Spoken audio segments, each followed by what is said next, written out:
Hello guys and welcome back to my channel. Now today we'll be talking about this guy right here, Casper Ruud, and well, what has happened to him in the past couple of months. Of course, Casper Ruud has been struggling a lot this season so far. Let's just go through his results to really point out some disappointing results for him already this season. It all started in Auckland in Australia, where was the first tournament of the year on the ATP Tour, and Casper Ruud losing already in the first round, in the round of 16 against Laszlo Djere in 3 sets. Then he went to Australian Open, the first Grand Slam of the season, and he lost already in the second round against Jensen Brooksby. So another disappointing result down under for Casper Ruud. Then he had about a month pause without tennis, and then he played Acapulco in Mexico, and again, very disappointing result. He lost in the round of 16 against Taro Daniel.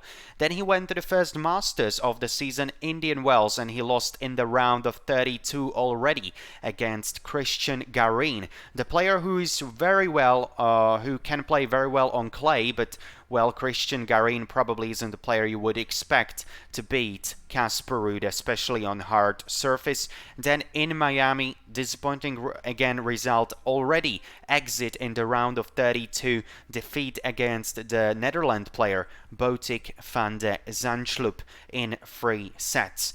So this was the start of the year on the hard courts. Again, loss in the first round for Casper Ruud at Auckland, lost in the second round at Australian Open, losing in the round of 16 after almost a month pause without tennis. He lost at Acapulco in the round of 16 against Taro Daniel. At Indian Wells, he lost in the round of 32 against Christian Garin, and a disappointing loss in Miami as well against Botic van de Zandschulp. So very disappointing start of the season on the hard courts, and then the season switched to clay, and he has had some good result on clay. He has won Estoril in Portugal, and I also made a video about the tournament. Casper Ruud was playing pretty well.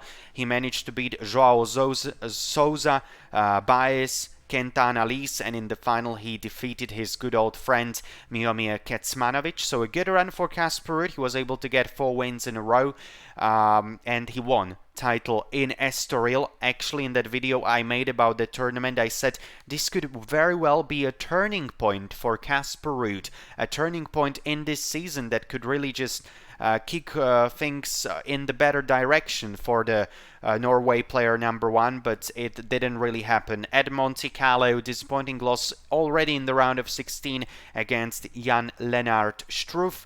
At Barcelona again, exit very early in the round of 16 against Francisco Cerundolo in straight sets. And in Madrid this week, or actually last week, well, again, first match, and it was an early exit for Casper Ruud. In the round of 64 already, loss against Italian youngster Matteo Arnaldi in straight sets.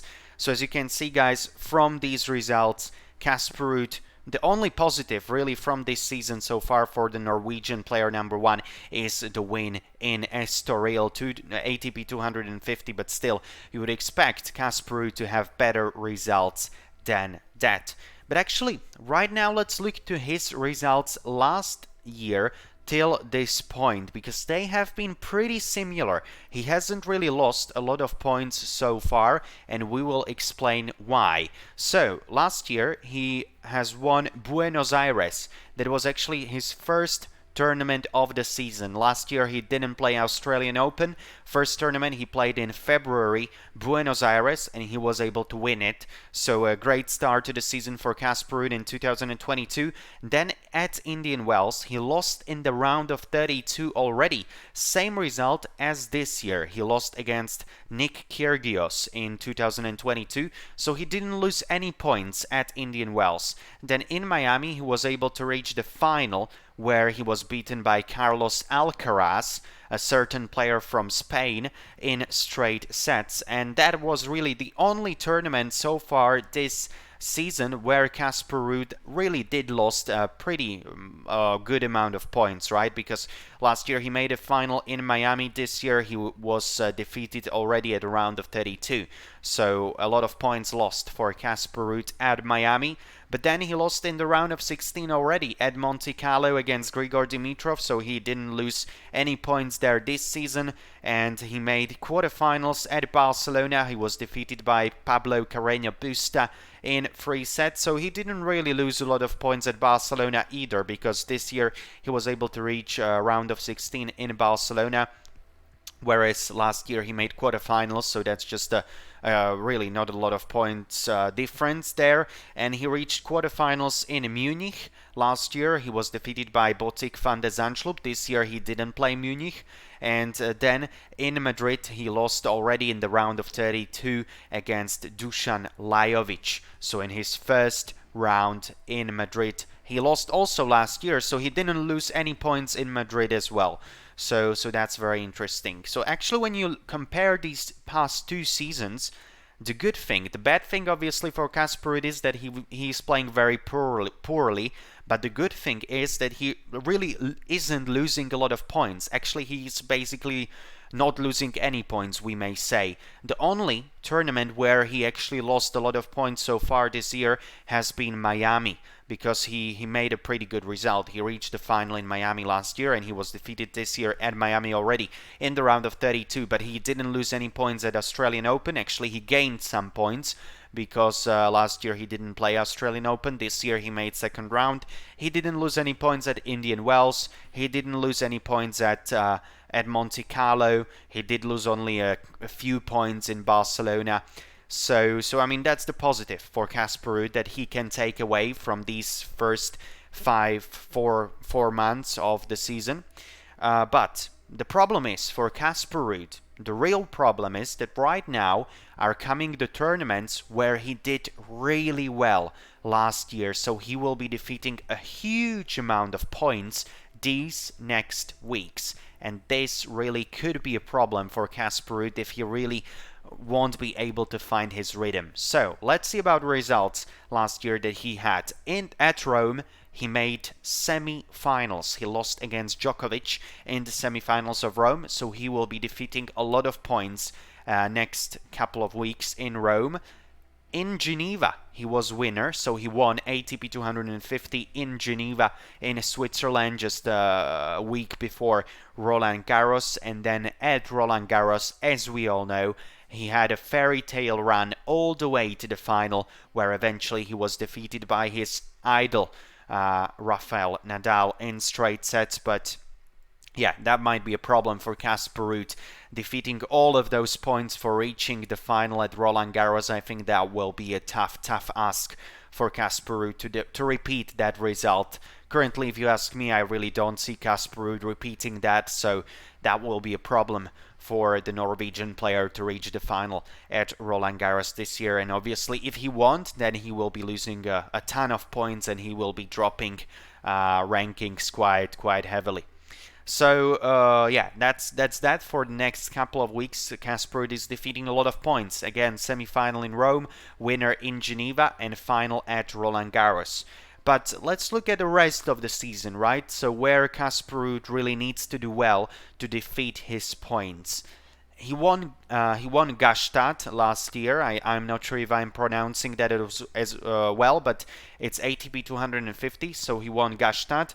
Then he reached the semifinals in Montreal at Canada Open, so he really needs to do well in Canada this year.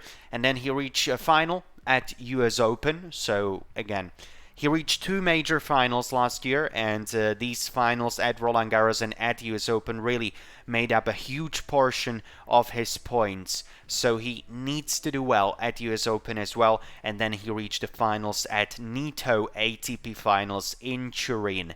He got a lot of points there as well, and eventually he was defeated by Novak Djokovic in the final. So yeah. Casper Ruud, disappointing start to this season so far, really disappointing start. A lot of losses, a lot of bad results, but he really needs to get things going again pretty quickly, because he needs to defend a lot of points, especially at Roland Garros, and then later in the year he needs to do well at US Open as well, if he wants to maintain that ranking inside the top 10 in the world. And well, the last question, guys, I have also for you in this video is the question about the coach of Casper Ruud. As we all know, Casper Ruud is one of the few players on the ATP Tour that are coached by their father. The father of Casper Ruud, Christian Ruud, was a very good tennis player himself, and right now he's the coach of Casper Ruud. But I have been seeing fans really discussing this topic and arguing about this topic. What do you think, guys? Should Casper Ruud consider changing his coach? Should he consider maybe, I'm not saying firing his father, but really maybe get some other coach into the team and start working with someone else than his father? What are your thoughts on this, guys? I mean, it's a very tough question. I don't really want to answer that because I don't know what to say. I am not inside the team of Casper Ruud, so I don't really want to be speculating a whole lot here, but yeah, I think it might be an idea that he might want to discuss with his father, what might be next steps, because really the past couple of months have been pretty disappointing for Casper, and some change might be needed. Who knows? Who knows? But just a very, very quick citation for Casper Ruud himself, what he said last year. I know that a coach will do so much for you and help you be very helpful, but when it's the father as well, you feel like you are taken extra care of because a father will care maybe those extra percentages because he's your family. So these are the words of Casper Ruud. Obviously, there are a lot of positives if your coach is also your father, but there are also some negatives connected to it. So this might be a topic that Casper Ruud might want to discuss. Maybe he's also right now contemplating, should he bring some other coach inside his team and maybe not work with his father as intensively as he has been for pretty much all his life. That's the question for you guys as well. Tell me in the comments, what do you think about the whole situation of Casper Ruud, and do you think he will be able to defend those points in the next few weeks in Rome, in Roland Garros, at Geneva? It won't be easy, but as the saying goes, it's not meant to be easy.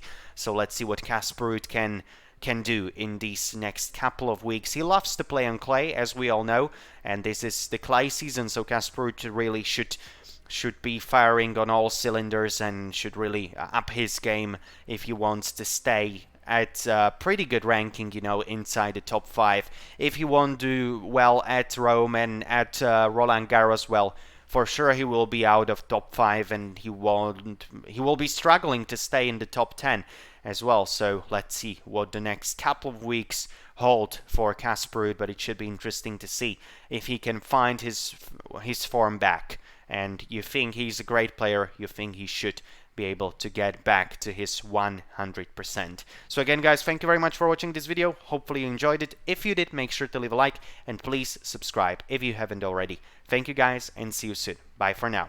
Bye, guys.